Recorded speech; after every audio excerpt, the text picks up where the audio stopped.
red flags stand thrust into the earth. She stops counting them after 30.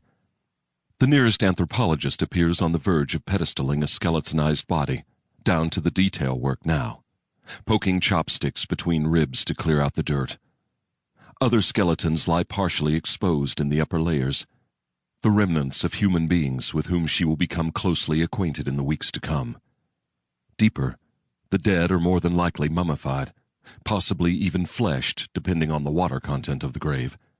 Beside the autopsy tent on the other side, tables have been erected in the grass, and at one of them, a woman she recognizes from a previous UN mission is at work reassembling a small skeleton on a black velvet cloth to be photographed. She realizes she's crying. Tears are fine, even healthy in this line of work, just never on the clock, never in the grave. If you lose control down there, you might never get it back. Approaching footsteps snap her out of her reverie.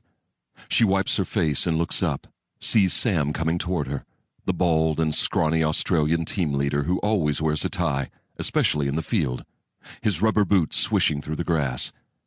He plops down beside her, reeking of decomp, rips off the pair of filthy, elbow-length gloves and tosses them in the grass. "How many have you taken out so far?" she asks. 29. Mapping system shows 150, 175 still down in there. What's the demographic? Men, women, children. High-velocity GSWs? Yeah. We've collected a ton of 223 Remington casings, but this is another weird one. Same thing we saw in that mass grave in Denver. Maybe you heard about it? I haven't. Dismemberment. Have you determined what was used? In most instances, it's not a clean break, like a machete or axe strike. These bones are splintered. A chainsaw would do that. Clever girl. Jesus. So I'm thinking they cut everyone down with AR-15s and then went through with chainsaws, making sure no one crawled out. The blonde hairs on the back of her neck stand erect, a rod of ice descending her spine. The sun burns down out of the bright June sky, more intense for the elevation. Brush strokes of snow linger above timberline on the distant peaks. You okay? Sam asks. Yeah, just that this is my first mission out west. I'd been working New York City up until now. Look, take the day if you want. Get yourself acclimated. You'll need your head right for this one. No. She stands, hoisting the duffel bag out of the grass and engaging that compartment in her brain that functions solely as a cold, indifferent scientist. Let's go to work. There is no decent place to stand in a massacre. Leonard Cohen. The president had just finished addressing the nation, and the anchors and pundits were back on the airwaves, scrambling, as they had been for the last 3 days, to sort out the chaos.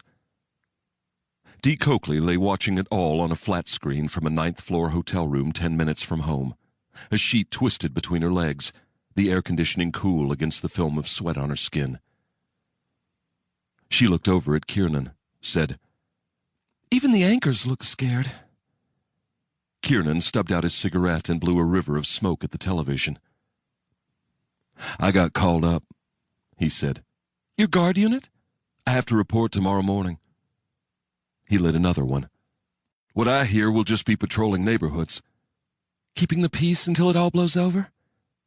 He glanced at her, head cocked with that boyish smirk she'd fallen for 6 months ago, when he'd deposed her as an adverse expert witness in a medical malpractice case. "Does anything about this make you feel like it's going to blow over?" A new banner scrolled across the bottom of the screen. 45 dead in a mass shooting at a Southern Baptist church in Columbia, South Carolina. "Jesus Christ," Dee said. Kiernan dragged heavily on his cigarette. "Something's happening," he said. "Obviously. The whole country." "That's not what I mean, love." "What are you talking about?" He didn't answer right away, just sat there for a while, smoking. "It's been coming on now. Little by little. For days," he said finally. "I don't understand." "I barely..."